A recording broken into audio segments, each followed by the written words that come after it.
kisah Nabi Musa alaihi salatu wassalam dan sapi betina atau disebut dengan Al-Baqarah. Ma'asyiral muslimin, santri ikhwan dan akhwat yang dimuliakan Allah Subhanahu wa taala.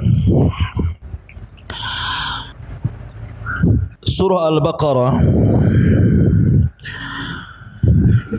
dalam tartib Al-Quran itu masuk pada surat kedua setelah Al-Fatihah. Dan surah Al-Baqarah itu kurang lebih 3 juz isinya. Memiliki 286 ayat,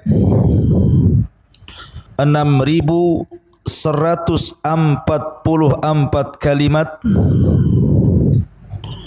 Dan surah Al-Baqarah adalah surah yang akhir-akhir turun,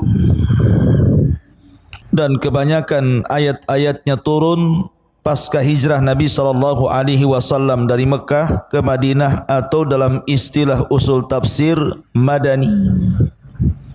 Karena perbedaan surah Makkiyah dengan Madaniyah, kalau surah Makkiyah itu turun sebelum hijrah, tapi kalau surah Madaniyah turun setelah hijrah. Adapun kekhususan daripada surah Al-Baqarah,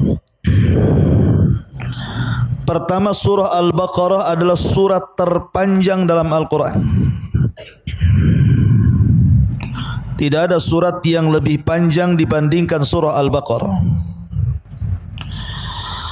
Yang kedua, di dalam surah Al-Baqarah ada satu ayat yang terakhir turun, pada ayat ke-281.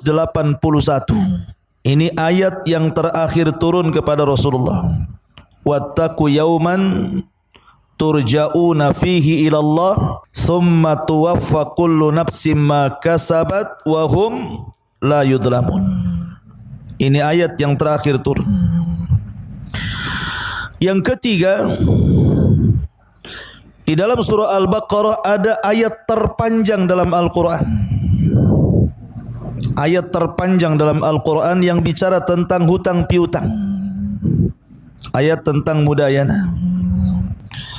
Kemudian yang keempat, di dalam surah Al-Baqarah ada satu ayat yang paling agung dari seluruh ayat dalam Al-Quran. Namanya ayat kursi. Sebagaimana Nabi SAW bertanya kepada Ubay ibn Ka'ab, kata Nabi SAW, atadri ayyu ayatin min kitabillahi ma'aka a'zam. Tahukah engkau, wahai Aba Mungzir, maksudnya Ubay ibn Ka'ab, ayat dalam Al-Quran yang paling agung? Maka sebagai adab kepada Rasulullah, dia mengatakan Allah dan Rasulnya yang tahu. Kemudian Rasul bertanya lagi. Akhirnya kemudian Ubay ibn Ka'ab menjawab, Allahu la ilaha illa huwal hayyul qayyum. Ayat kursi. Ini diantara kekhususan daripada surah Al-Baqarah. Adapun keutamaan surah Al-Baqarah, disebutkan dalam hadis Nabi SAW dari Abi Umamah Al-Bahili radhiyallahu an. Nabi SAW bersabda, Iqra'u surat Al-Baqarati fa inna akhdaha barakatun wa tarkaha hasratun wa la yastati'uha al-batalu wa la yastati'uha al-batalatu. Dari Umamah Al-Bahili, Abu Umamah Al-Bahili radhiyallahu an, Rasul bersabda, bacalah surah Al-Baqarah, karena sesungguhnya selalu orang-orang yang mengambilnya akan mendapatkan berkah. Sedangkan meninggalkan surah Al-Baqarah akan mengakibatkan penyesalan, dan para tukang-tukang sihir tidak akan mampu untuk melakukan sihirnya.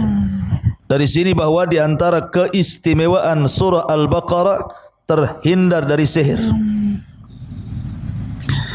Kemudian yang kedua, Nabi SAW bersabda, la taj'alu buyutakum kuburan fa innal baita alladhi tuqra'u fihi suratul baqarati la yudkhiluhu syaitan. Jangan kalian jadikan rumah-rumah kalian seperti kuburan, karena rumah yang dibacakan padanya surah Al-Baqarah maka setan tidak akan masuk dalam rumah itu. Dalam riwayat 3 hari dia akan keluar dari rumah setelah dibacakan surah Al-Baqarah. Dari sini menunjukkan keutamaan yang kedua, bahwa orang yang membaca surah Al-Baqarah bisa mengusir syaitan dari rumah.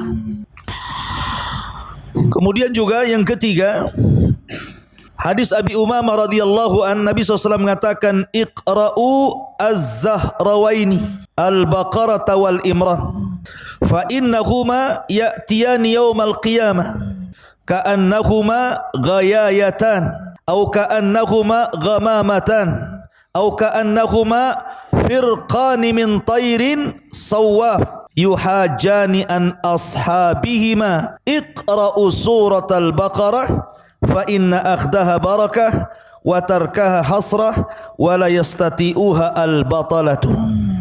Kata Rasul, bacalah 2 tangkai bunga yang indah, maksudnya Al-Baqarah dan Al-Imran, sebab keduanya akan datang pada hari kiamat laksana penaung, atau seperti awan pelindung, atau seperti kelompok burung yang membeberkan sayap-sayapnya dan membela pembaca keduanya. Maka bacalah surah Al-Baqarah, sebab dalamnya terdapat berkah, meninggalkannya kerugian, dan para penyihir tidak sanggup untuk melawannya. Ini juga di antara hadis yang bicara tentang surah Al-Baqarah. Intinya bahwa surah Al-Baqarah, kenapa kemudian disebut surah Al-Baqarah?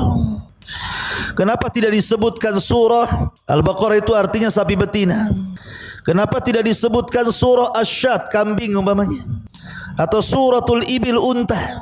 Kenapa kemudian suratul Baqarah? Karena di dalam surah Al-Baqarah ini ada satu kisah yang kita akan kisahkan di malam ini. Kisah itu disebut Baqaratu Bani Israel, sapi betinanya Bani Israel. Bagaimana kisahnya? Ma'asyiral muslimin, ikhwan akhwat yang dimuliakan Allah Subhanahu wa taala, kisah ini memang tidak disebutkan dalam Al-Quranul Karim atau hadis Nabi SAW tentang di mana letaknya, di desa mana, di kota mana. Tidak disebutkan dalam Al-Quran atau hadis Nabi SAW. Tapi para ulama sejarah berusaha menggali peristiwa ini di mana sebenarnya terjadi. Ada yang mengatakan bahwa peristiwanya di sebuah mantiqah, di sebuah tempat yang disebut dengan Al-Batrah. Ada tempat namanya Al-Batrah. Al-Batrah ini terletak di antara padang pasir Naqab dan Urdun. Padang pasir Naqab dan Urdun. Ada satu tempat namanya Al-Batrah. Disinilah kisah dimulai. Ma'asyiral muslimin yang dimuliakan Allah Azza wa Jalla, dan padang pasir itu dihuni oleh Bani Israel. Kemarin kita sudah menjelaskan bagaimana Bani Israel dihukum oleh Allah Azza wa Jalla gara-gara tidak mau jihad untuk merebut Baitul Maqdis, sehingga mereka akhirnya terdampar di sebuah bumi negeri, di sebuah padang pasir kering kelontang yang disebut dengan Ardut Tih. Bayangkan Ardut Tih itu padang pasir, tidak ada pohon, tidak ada minuman, tidak ada makanan, tidak ada burung, tidak ada hewan. Padang pasir. Mereka tidak bisa keluar dari situ. Disebut Ardut Tih karena mereka hidup di negeri linglung, tidak bisa kemana-mana. Lah Bani Israel itu tinggal di situ.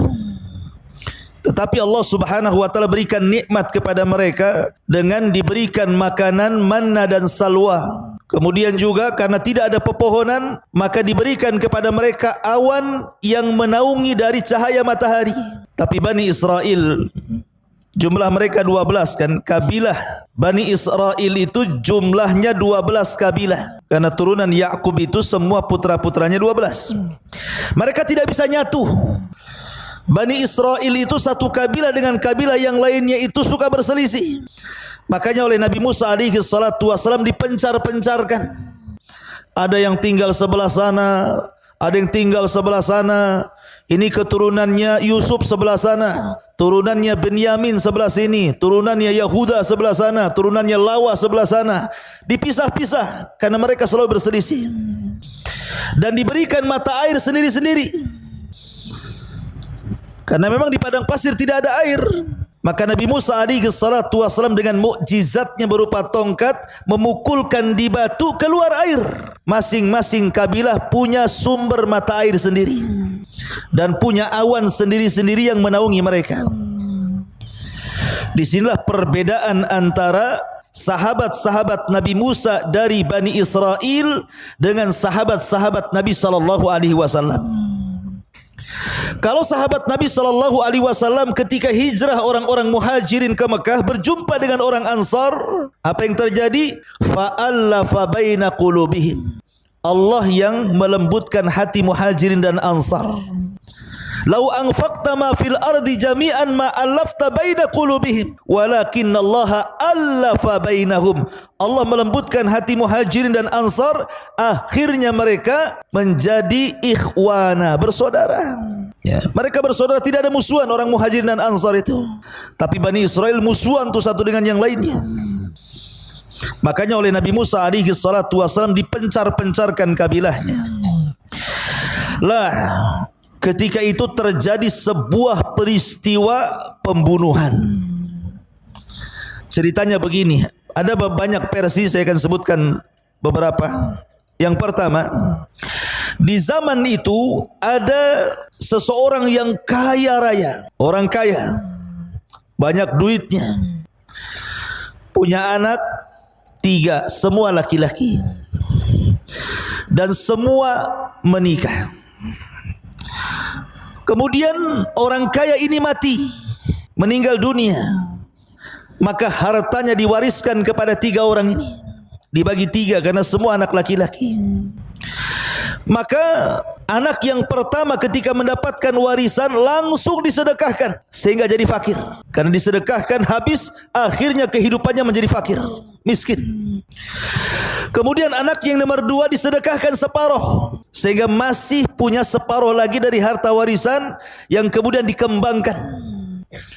Kemudian yang ketiga bakhil, medit, tidak mau sedekah baik separuh atau apalagi secara keseluruhan. Akhirnya yang tidak mau sedekah ini dikembangkan hartanya jadi kaya. Masing-masing orang ini punya anak. Yang miskin tadi, yang disedekahkan hartanya punya anak laki-laki. Kemudian yang tengah-tengah hartanya tadi juga punya anak laki-laki. Kemudian yang kaya raya ini punya anak perempuan.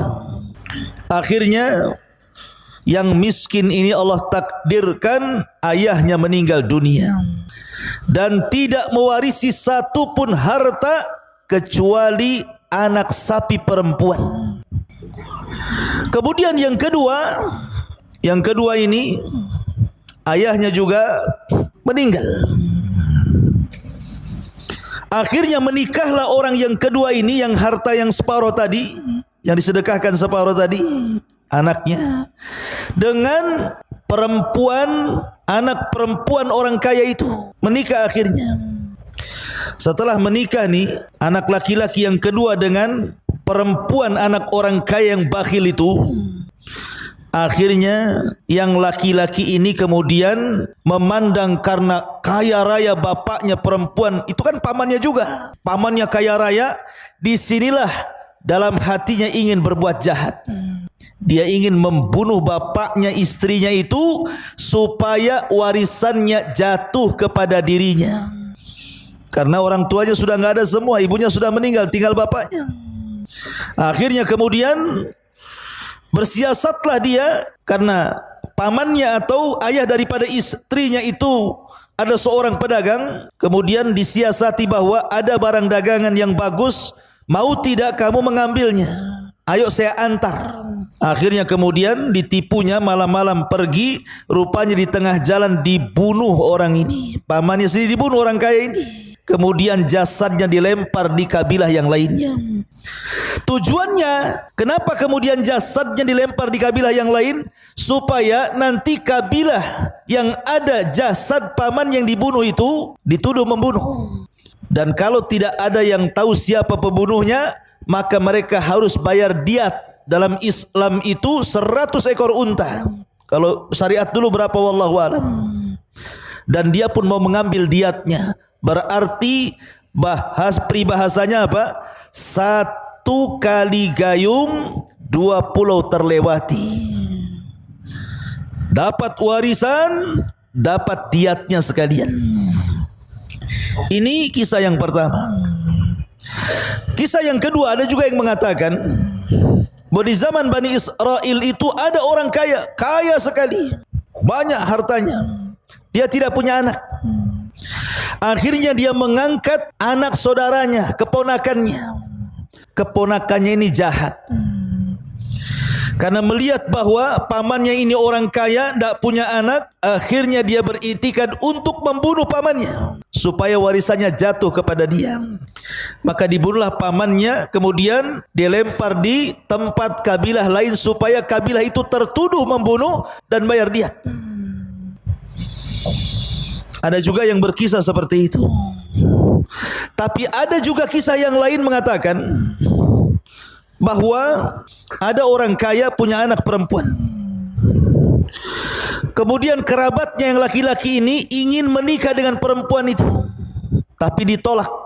Kemudian yang laki-laki yang hendak melamar itu dimaki-maki karena kefakirannya. Kamu orang miskin kok melamar anak saya yang kaya, enak saja, mungkin bahasanya seperti itu.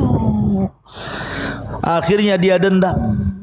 Dalam hatinya dia mengatakan, saya akan bunuh kamu, saya akan nikahi putrimu. Akhirnya terjadilah pembunuhan kepada orang kaya itu. Lah kisah ini dimulai dari pembunuhan. Makanya dalam surah Al-Baqarah, kisah ini dicantumkan pada ayat ke-70. Pada ayat ke-67 sampai kepada 75 ataupun 74. Tetapi kalau ingin mentartib kisah tentang Baqarah Bani Israel, kita ambil ayat di akhir dulu. Allah mengatakan, wa id qataltum nafsan fadara'tum fiha wallahu mukhrijum ma kuntum taktumun. Dan ingatlah ketika kalian membunuh satu jiwa. Kenapa Allah mengatakan kalian padahal yang membunuh satu orang? Karena ketika itu ditemukan jasad, tidak tahu siapa yang membunuh, sehingga akhirnya mereka berselisih, jangan-jangan kamu, jangan-jangan kamu. Fadara'tum fiha, mereka berselisih, saling menyangka-nyangka siapa pembunuhnya. Makanya Allah mengatakan wa idh qataltum, ketika kalian membunuh. Fadara'tum fiha, kemudian kalian berselisih di dalamnya. Wallahu mukhrijum ma kuntum taktumun, kemudian Allah carikan jalan keluarnya dengan cara menyingkap siapa pembunuhnya yang menyembunyikan dalam hatinya itu. Ma'asyiral muslimin yang dimuliakan Allah Azza wa Jalla, baik kita mulai kisah Al-Baqarah ini. Baqaratu Bani Israel. Allah Subhanahu wa taala berfirman di dalam surah Al-Baqarah, wa idh qala Musa liqaumihi, ketika Musa berkata kepada kaumnya, innallaha ya'murukum an tadhbahu baqarah, sesungguhnya Allah memerintahkan kalian untuk menyembelih seekor sapi betina. Kenapa kemudian di sini muncul kalimat baqarah, sapi betina? Ketika orang kaya itu mati, kemudian oleh pembunuhnya diletakkan di desa orang, di tempat kabilah lain. Tiba-tiba yang membunuh ini berteriak-teriak dan mengatakan, pamanku dibunuh, pamanku dibunuh. Siapa yang membunuhnya? Padahal dia yang membunuhnya. Itu namanya maling teriak maling. Ya. lempar batu sembunyi kaki, tangan ke kaki. Ma'asyiral muslimin yang dimuliakan Allah Azza wa Jalla. Akhirnya kemudian sang pembunuh ini menuduh bahwa satu di antara kabilah itu yang membunuhnya, padahal dia yang membunuh itu. Akhirnya dua kabilah ini mau perang gara-gara yang satu tidak terima karena dituduh membunuh, yang satu ngotot bahwa mereka yang membunuhnya. Mau perang tuh. Tetapi Allah takdirkan di antara orang-orang uqala, orang-orang yang berakal, orang-orang yang baik, mereka mengatakan, kenapa kalian harus berperang? Bukankah kita punya nabi? Kenapa kita tidak tanyakan kepada Nabi Musa alaihi salatu wassalam, bukankah dia kalimullah? Biar dia bicara dengan Allah dan Allah nanti akan memberitahu siapa pembunuhnya. Dari sini bertolaklah mereka menemui Nabi Musa alaihi salatu wassalam. Ya Musa, ada kasus, ada orang kaya kami meninggal, tidak tahu siapa pembunuhnya. Tolonglah minta kepada Allah, kau berdoa kepada Allah agar Allah menyingkap siapa pembunuhnya. Makanya Allah mengatakan, wa idh qala Musa liqaumihi innallaha ya'murukum an tadhbahu baqarah. Maka Musa pun kemudian berdoa kepada Allah, dan Allah memerintahkan Bani Israel untuk menyembelih seekor bakarah, sapi betina. Pertanyaannya, kenapa mesti sapi yang disembelih? Kenapa enggak ayam kalkun saja? Ya. Kenapa tidak kambing saja? Kenapa mesti al-baqarah, sapi betina? Kata para ulama, karena di dalam hati Bani Israel itu masih menuhankan sapi. Ingat kisah Samiri? Samiri membuat anak patung sapi dari emas, sehingga pengagungan mereka kepada sapi itu masih ada. Supaya hilang kesyirikan di hati-hati mereka, ketergantungan dan pengaruh kepada sembahannya kepada sapi itulah dihilangkan dengan cara menyembelih seekor unta betina, bahwa unta betina itu bukan Tuhan. Itu tujuannya. Makanya diperintahkan untuk menyembelih bakarah. Sebenarnya ikhwatu fiddin muliakan Allah Azza wa Jal, kalau Bani Israel ini langsung ketika Nabi Musa mengatakan, baik, belilah bakarah, sapi betina, kemudian sembelilah, sedekahlah dengan sapi itu, mendekatkan dirilah kalian kepada Allah dengan menyembelih sapi itu, nanti aku akan habarkan siapa pembunuhnya. Kalau itu langsung dilakukan, selesai urusan. Tapi orang Bani Israel ini terkenal orangnya degil. Kayak antum degil. Degil enggak antum tuh? Ya. Enggak ya? Insyaallah enggak degil. Yang degil itu yang tidur biasanya. Ya.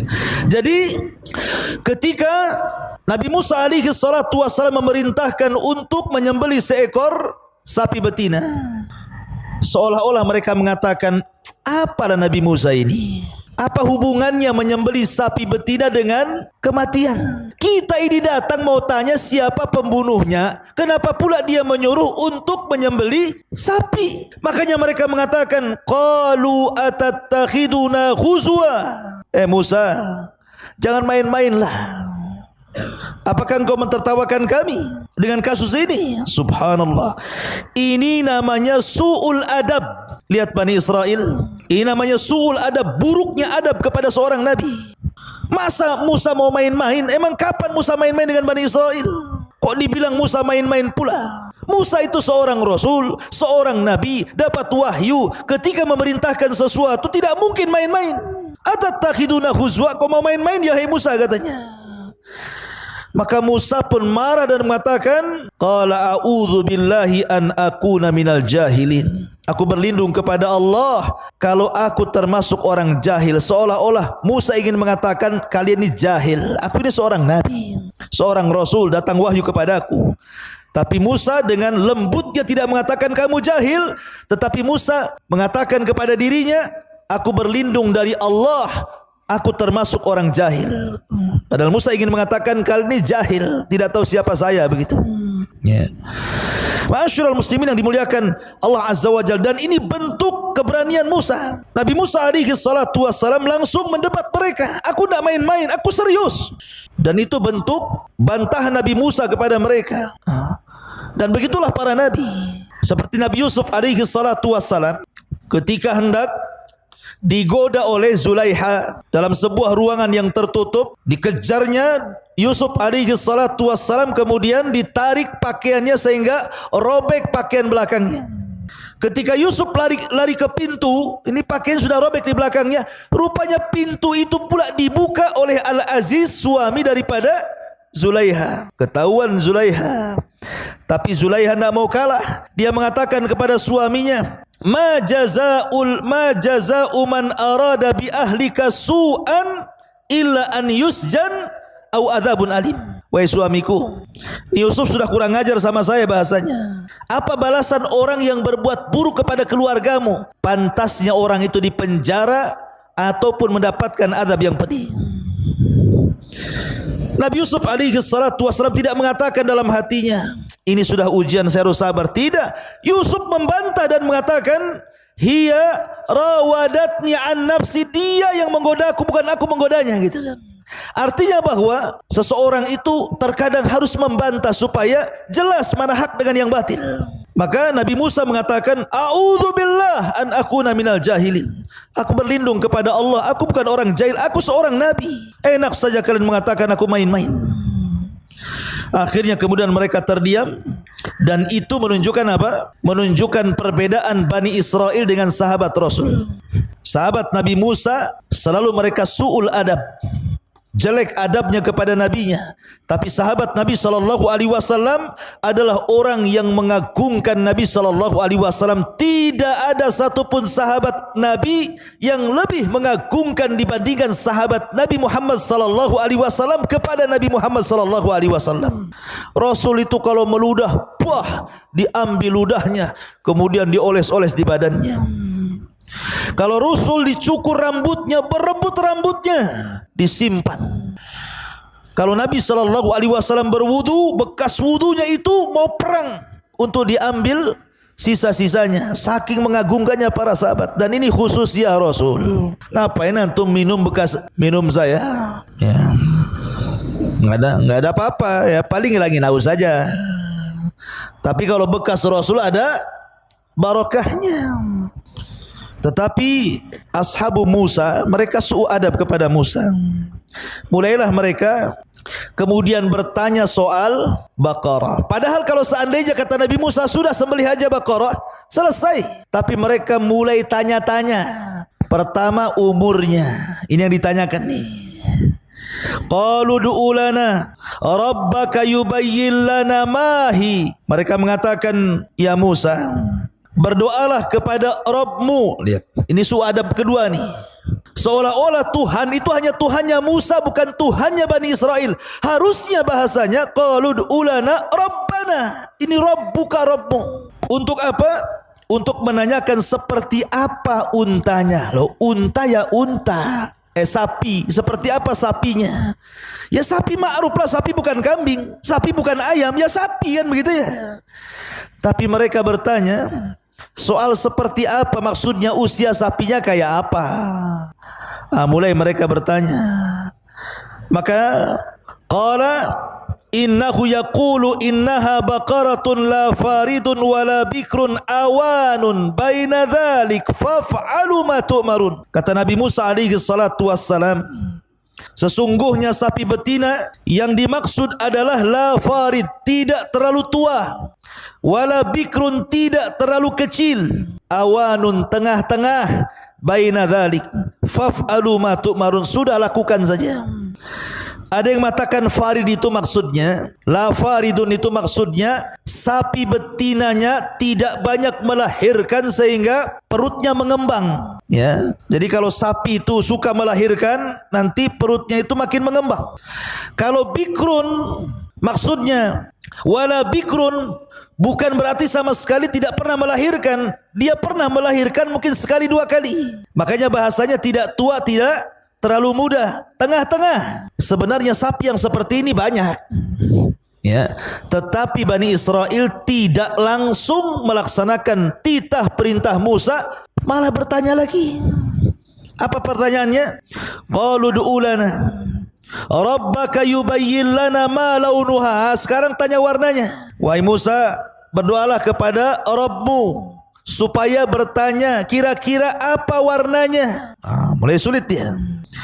Maka Allah Subhanahu wa taala kemudian memberikan perintah kepada Nabi Musa alaihi salatu wassalam, qala innahu yaqulu innaha baqaratun safra'u faqi'un launuha tasurrun nadirin. Warna kulitnya Baqarah itu, sapi betina itu harus safra, kuning pekat, enggak ada warna lain kecuali kuning. Ya. Warnanya kuning, sapi betina itu harus kuning. Semua kuning. Enggak boleh ada warna lain. Makanya faqi'ul launuha, yang pekat warnanya. Tidak ada warna lain kecuali kuning. Cari sapi kuning ikhwan, susah kalau enggak dipilok. Ya. Ma'asyiral muslimin yang dimuliakan Allah Azza wa Jalla, bukan itu saja. Tasurrun nadhirin, bukan sekedar warnanya kuning pekat, tidak ada warna lain yang masuk, tetapi kalau orang lihat sapi itu langsung suka. Tidak semua orang tengok sapi suka ikhwan, apalagi sapi ngamuk kan gitu. Jadi sapi ini siapapun yang melihatnya langsung suka. Dan ini menunjukkan karena sapi ini untuk disedekahkan. Dan sedekah itu harus yang disukai Allah dan disukai manusia. Jangan pula sedekah itu yang tidak disukai manusia secara otomatis tidak disukai Allah. Contohnya kisah Qabil dan Habil. Habil dia bersedekah dengan kambing yang sangat besar. Manusia suka, Allah juga suka. Tapi Qabil justru dengan buah-buahan yang sudah busuk. Kalaupun dimakan manusia tidak mau, apalagi Allah Subhanahu wa taala.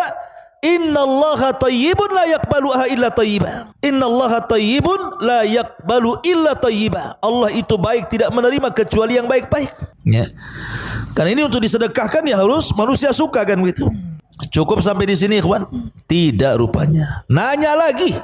Jangan suka tanya kayak Bani Israil antum. Qalu du'u lana rabbaka yubayyin lana mahi.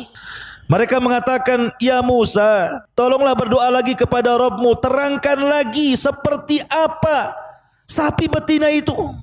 Innal baqarata syabaha alaina. Sapi betina yang kau terangkan itu masih samar. Ya Allah, masih samar ikhwan. Sudah jelas, tidak terlalu tua, tidak terlalu muda, warnanya kuning pekat, kalau orang melihatnya suka. Kurang apa lagi penjelasan itu? Dibilang masih samar. Matamu yang samar-samar. Ya. Ma'asyiral muslimin yang dimuliakan Allah Azza wa Jalla, maka Musa mengatakan, mereka mengatakan, wa inna insyaallahu la muhtadun. Kalau engkau menjelaskan wahai Musa dengan sejelas-jelasnya, wa inna insyaallah, jika Allah berkehendak maka kami pasti akan mendapatkannya. Untung mereka mengucapkan insyaallah. Kalau seandainya mereka tidak mengucapkan insya Allah, sampai kiamat mereka tidak akan dapat unta itu, sapi betina itu, tidak akan dapat Al-Baqarah itu. Makanya insya Allah itu penting. Siapapun yang mengucapkan insya Allah wufik, pasti diberikan taufik. Jangankan orang baik, orang jahat pun kalau mengucapkan insya Allah itu bisa berhasil. Contohnya siapa? Ya'juj wa Ma'juj. Ya'juj dan Ma'juj itu adalah manusia sama dengan kita, keturunan Yafis ibn Nuh. Tapi mereka diberikan usia yang panjang, mereka jahat-jahat, dan mereka berada di sebuah tempat yang terbenteng oleh benteng Dzulqarnain, dan akan keluar di akhir zaman untuk merusak. Setiap hari Ya'juj dan Ma'juj itu ingin keluar dari benteng itu, dikoreknya benteng itu setiap hari. Pagi datang dikorek, nanti sudah jadi terowongan, tinggal sedikit lagi. Malam hari mereka kecapean istirahat, besoknya datang lagi, sudah ketutup lagi itu lubang itu.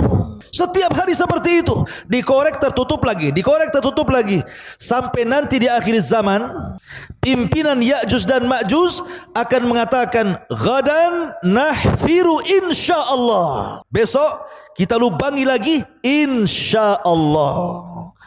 Dia mengucapkan insyaallah. Maka ketika besoknya betul-betul digali lubangnya, jebol gerbangnya Dzulqarnain, maka mereka keluar min kulli hadabin yansilun, seperti air bah yang tumpah dari pegunungan saking banyaknya. Ya. Tidak terhitung jumlah mereka kecuali Allah Subhanahu wa taala. Banyak sekali. Ma'asyiral muslimin yang dimuliakan Allah Azza wa Jalla. Makanya insyaallah itu penting, jangan sampai meninggalkan kalimat insyaallah. Nabi SAW pernah tidak mengucapkan insyaallah, akhirnya kebingungan. Orang musyrik datang ke Madinah, bertanya kepada orang Yahudi tentang seorang nabi yang muncul di Mekah. Kata orang Yahudi, kalau memang dia seorang nabi, coba kasih 3 soalan, bisa jawab enggak dia? 1, makanan ahli sorga yang pertama dimakan itu apa? Yang kedua, apa itu ruh? Yang ketiga, seorang laki-laki yang berkeliling dunia selama 500 tahun dalam rangka berdakwah kepada Allah, bagaimana kabarnya? Dalam riwayat, anak-anak muda yang terjerembab dalam sebuah gua, bagaimana kabarnya? Maka mereka pun datang kepada Nabi SAW. Ya Muhammad, kalau engkau seorang nabi, kau bisa menjawab soalan-soalan kami. Tapi kalau engkau tidak bisa menjawab, kudustakan kenabianmu. Kata Rasul, bagaimana kalau seandainya aku bisa menjawab, maukah dia masuk Islam? Kata orang-orang musyrik, iya. Dengan senangnya Rasul mengatakan, ghadan, besok ku jawab. Rasul lupa mengucapkan insyaallah. Harusnya insyaallah besok. Rasul lupa mengucapkan kalimat itu. Apa yang terjadi? Besoknya Rasul nunggu Jibril, enggak datang-datang. Hari kedua nunggu Jibril, enggak datang juga. Hari ketiga sampai 15 hari berlalu, sesak dada Rasul. Enggak bisa jawab. Kenapa? Karena enggak mungkin Rasul menjawab sesuai dengan hawa nafsunya. Dia nunggu wahyu dari Allah. Sampai akhirnya mendekati 1 bulan, baru datang Jibril memberitahu jawaban-jawabannya. Itu gara-gara tidak mengucapkan insyaallah. Makanya Nabi Musa ketika belajar kepada Khadir, dia mengatakan insyaallah sabirin, akan saya sabar insyaallah. Jadi antum kemana-mana harus baca insyaallah. Mau ke pasar ya insyaallah. Ya. Enggak jadi insyaallah. Jangan semua insyaallah. Lihat konteksnya. Ya. Dikit-dikit insyaallah jadinya ya. Ma'asyiral muslimin yang dimuliakan Allah Azza wa Jalla. Lah ketika mereka mengatakan insyaallahu la muhtadun, maka Allah Subhanahu wa taala nanti di akhir cerita akan memberikan jalan keluarnya. Qala innahu yaqulu. Ini sifat yang ketiga. Innaha baqaratun la dhalulun tuthirul arda wa la taskil hartha musallamatun la syiyata fiha. Mereka bertanya, wahai Musa, jelaskan lagi lah sapi betina itu, masih samar bagi kami itu. Ya, kata Musa, baik. Zaman dulu sapi itu digunakan untuk 2 perkara. Pertama untuk bajak kebun, yang kedua untuk ngangkut air. Jadi unta, sapi atau keledai di zaman itu digunakan untuk 2 perkara tadi. Biasanya untuk bajak kebun, kayak kita tahulah di negeri kita kan biasanya pakai sapi, pakai kerbau gitu, bajak sawah. Atau ngangkut air. Jadi pamannya ini sumur. Zaman dulu kan belum ada sanyo, belum ada pompa. Jadi tambang itu ditaruh di atas, kemudian timbanya ke bawah. Nah ini ditarik sama unta, jadi nanti ngerek gini kan. Orang dulu untuk itu.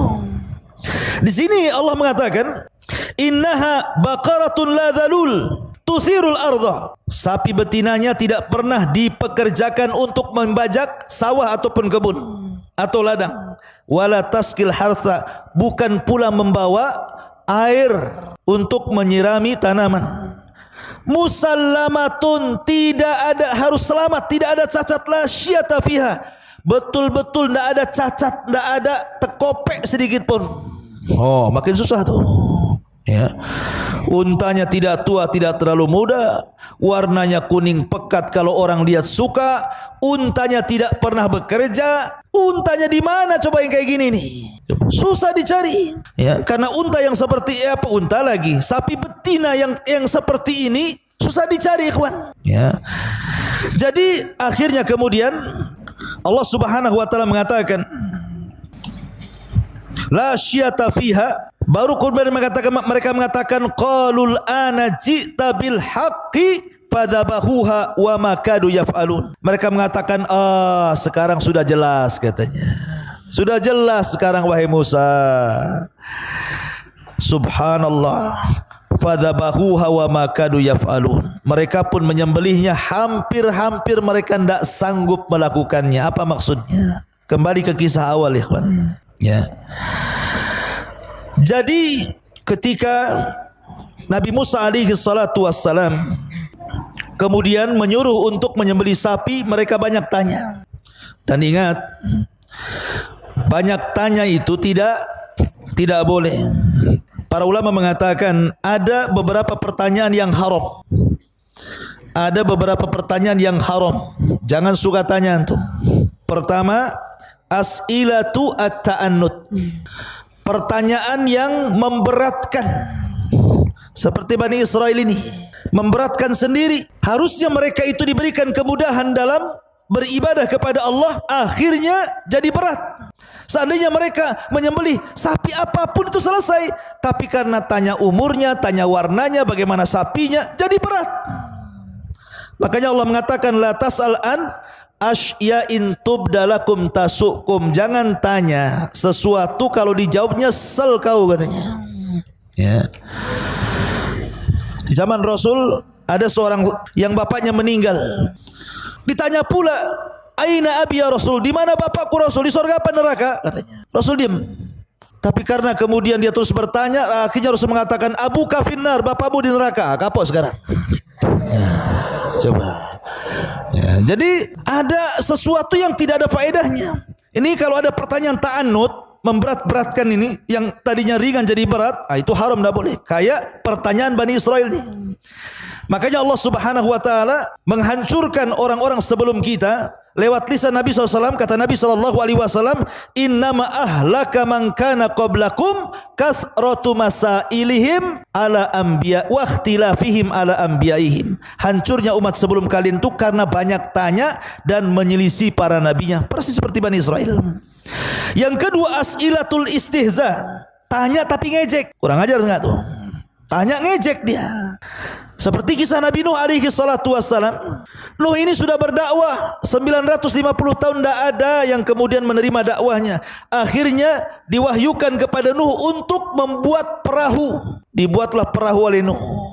Setiap orang-orang kaumnya Nuh lewat, apabila Nuh sedang maku-maku perahu itu, mereka mengatakan kepada Nuh, ya Nuh, kunta nabiyan wasirta najjaran.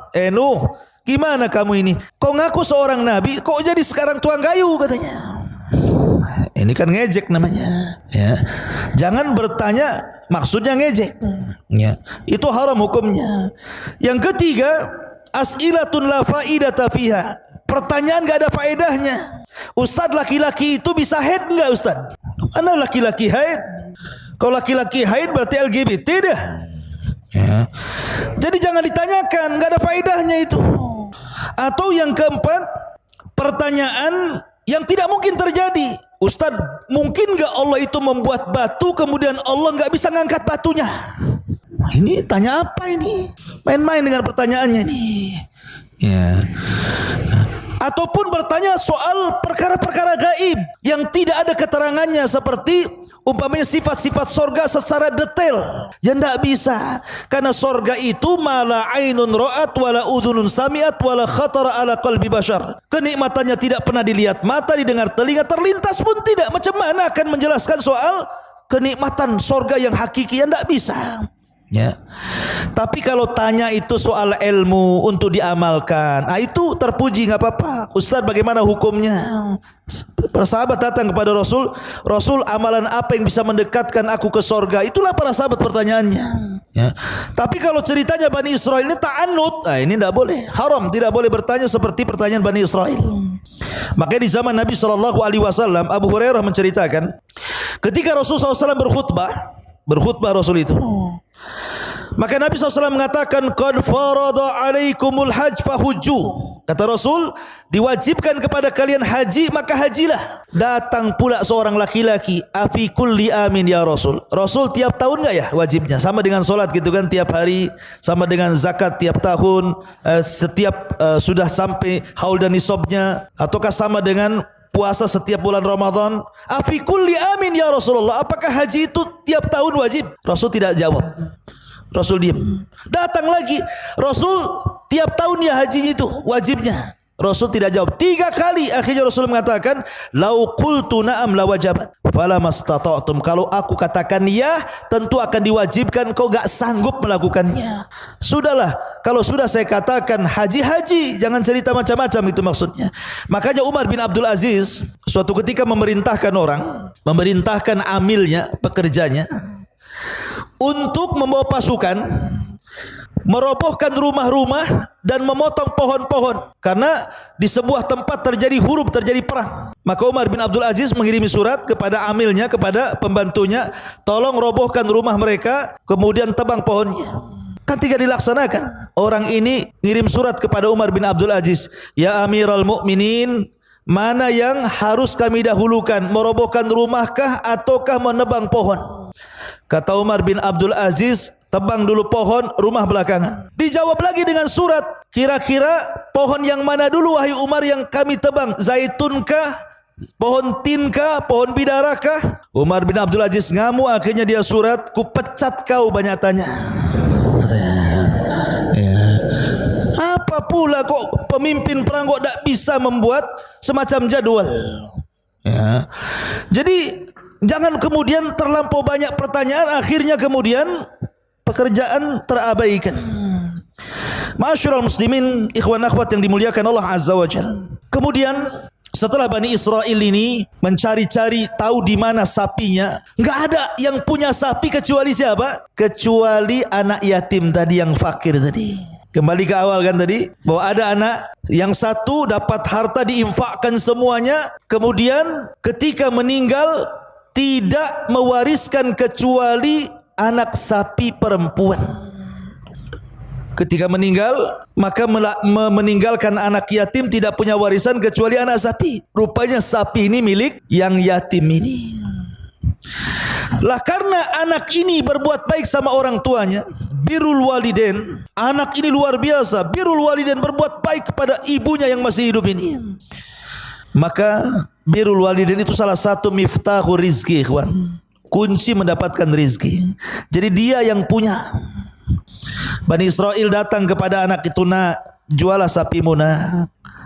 Maka malaikat datang membawa, menjelma sebagai manusia tampan, menemui anak yatim yang punya sapi dan mengatakan, nak, nanti orang-orang akan mencari sapimu karena tidak ada sapi seperti yang kamu punya.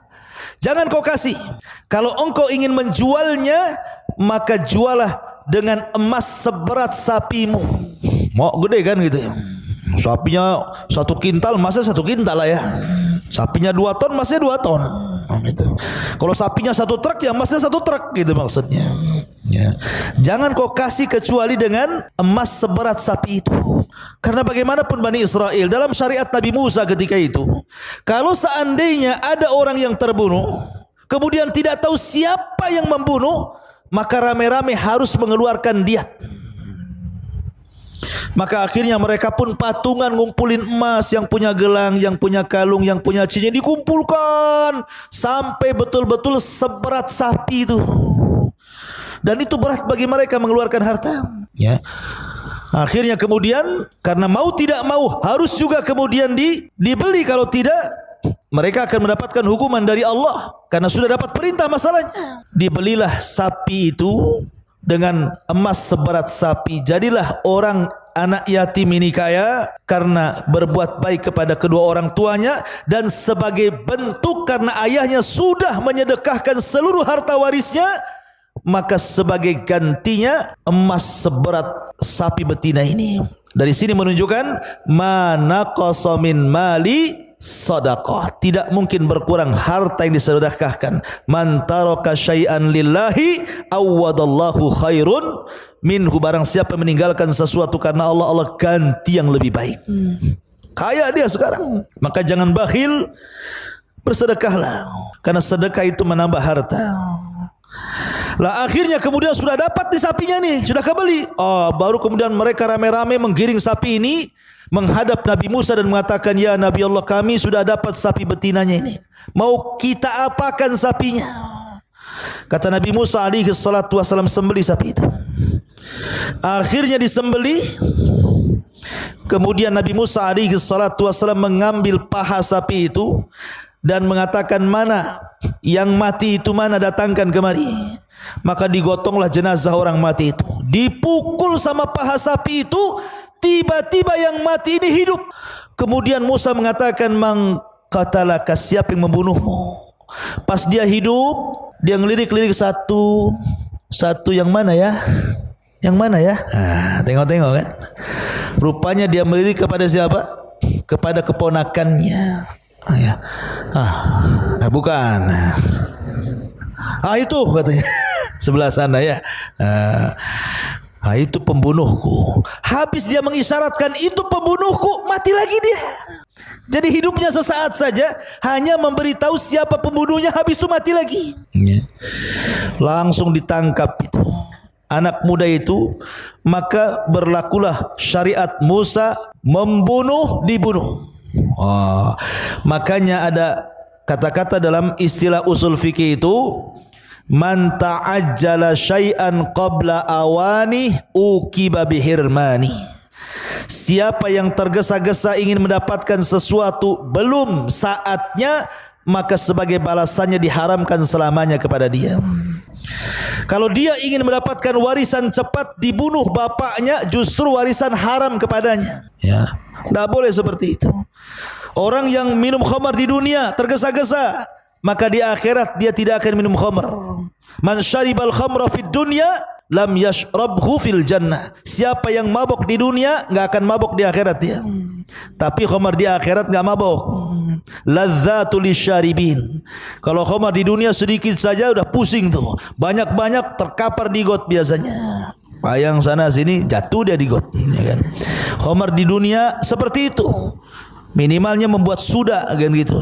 Tapi khamar di sorga itu ladzatil lisyaribin, lezat bagi para peminumnya. Tidak ada mabok-maboknya. Karena di sorga itu tidak ada ucapan lagwun, tidak ada ucapan yang tidak berfaedah, semua berfaedah. Karena orang yang mabok itu kan ngaco kalau ngomong. Ya. Ma'asyiral muslimin, ikhwan akhwat yang dimuliakan Allah Subhanahu wa taala.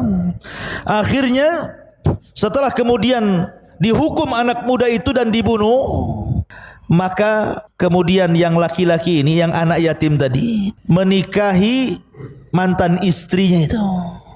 Ya. Maka jadilah keluarga. Jadilah orang kaya Bani Israel. Luar biasa. Ya.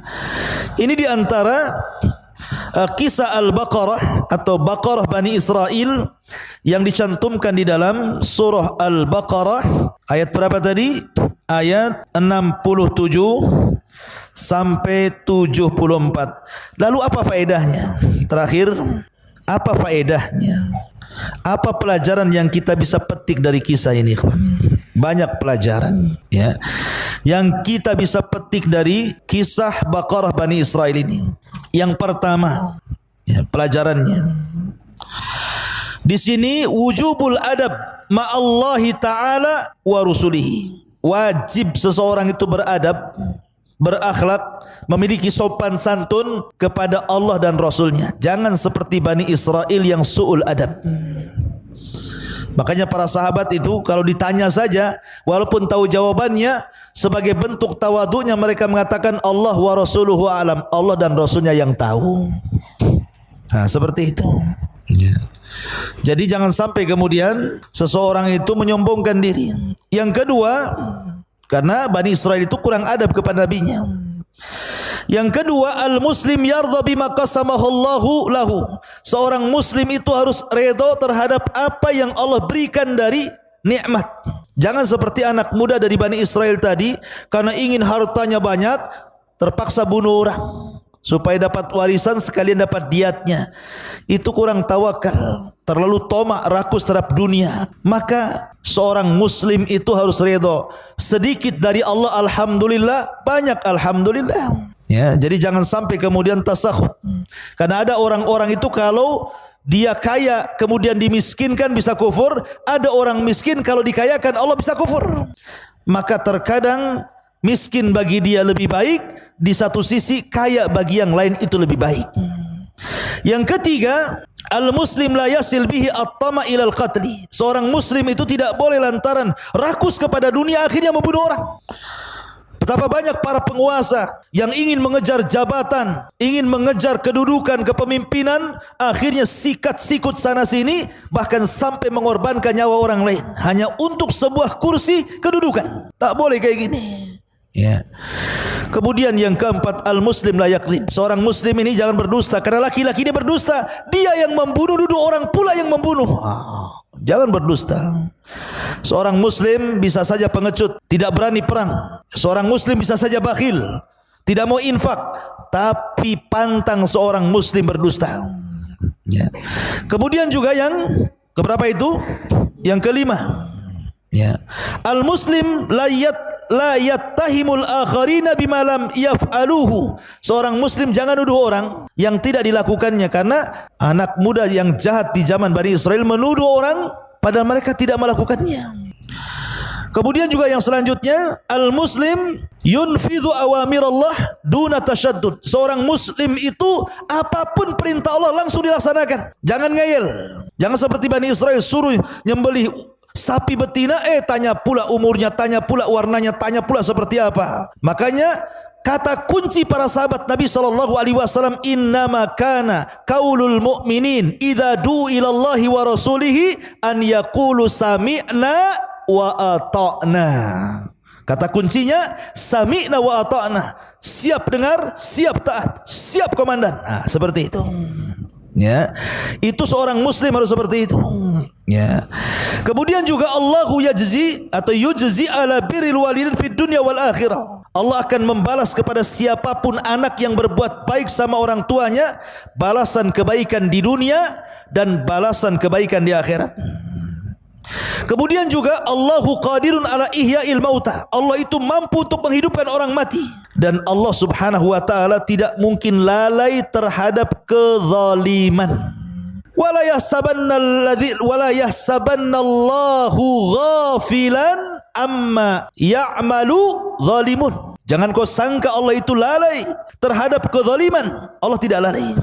Siapapun yang melakukan kezaliman, maka tidak ada satupun dosa yang azabnya disegerakan di dunia sebelum akhirat.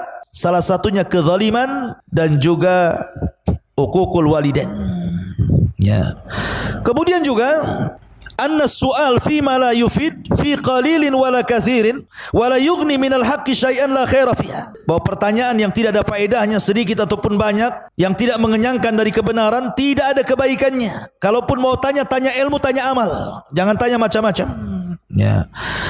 Kemudian juga di antara faedahnya dalam kisah ini bahwa ada perbedaan antara sahabat-sahabat para nabi, seperti sahabat Nabi Musa, sahabat Nabi Isa dengan sahabat Nabi SAW, bahwa tidak ada satupun sahabat-sahabat bagi Rasul yang lebih baik setelah para nabi dan Rasul, kecuali sahabat-sahabat Nabi SAW kepada Nabi Muhammad SAW.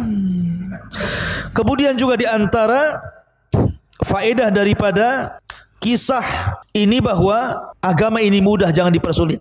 Lihat Islam, antum tidak bisa sholat berdiri, duduk. Tidak bisa duduk baring ke lambung kanan, tidak bisa baring ke lambung kanan terlentang, tidak bisa juga mati, sholatkan saja dia itu. Ya.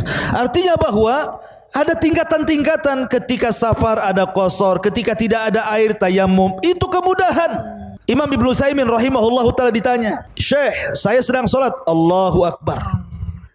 Kemudian saya letakkan di situ contoh tas, ada dompetnya di situ. Ya, saya sedang salat duhur, Allahu Akbar. Datang orang nyuri, lari dia. Dia tetap mempertahankan salatnya, dompetnya hilang. Apa yang harus saya lakukan ya Syekh?" Kata Syekh Utsaimin, "Batalkan salatmu, kejar malingnya, ambil dompetmu." Kata orang ini mengatakan, "Tapi kan solat lebih penting daripada dompetmu." Ya kalau gitu hilanglah dompetmu. Ya. Jadi ada hal-hal boleh kita membatalkan. Seperti memangnya kita lagi solat Allahu Akbar. Antum punya adik lagi pegang sendok, di depannya ada cocokan listrik. Allahu Akbar. Dia namanya keserum. Apa pula antum? Batalkan solat, ambil. Ya. Jangan pula hati, solat kan lebih penting, wajib gitu. Dia mati. Makanya ikhwatu fiddin muliakan Allah azza wajal, agama ini mudah, batalkan nanti sholat lagi. Kalau anak ini mati tidak mungkin hidup lagi, walaupun dikasih baterai pun tidak akan hidup lagi. Ya, jadi ini penting. Agama ini mudah, jangan dipersulit. Agama ini mudah, jangan sampai dipersulit. Kemudian juga di antara faedahnya adalah akal itu harus mengikuti wahyu. Ya, karena Bani Israel ini akal-akalan mereka. Nanya ini, nanya itu, macam-macam gitu kan. Akal itu ikut wahyu, bukan wahyu ikut akal. Ya. Oleh karena itulah maka penting seseorang itu taslim, menerima apapun perintah Allah dan Rasulnya. Jangan ada kebimbangan dalam hatinya. Dan tentunya juga yang terakhir, bahwa dalam kisah ini pentingnya seseorang itu ikhwatu fiddin muliakan Allah azza wajal tunduk dan patuh kepada pemimpin. Musa ini pemimpin, jangan melawan pemimpin. Makanya ahli sunnah wal jamaah juga mengatakan bahwa kita dilarang untuk memberontak kepada pemimpin yang sah selama perintahnya tidak bertentangan dengan Quran dan sunnah, wajib taat. Tapi kalau sudah bertentangan dengan Al-Quran dan sunnah, la ta'ata li makhlukin fi ma'siyatil khaliq, tidak ada ketaatan kepada makhluk dalam rangka bermaksiat kepada Allah subhanahu wa ta'ala.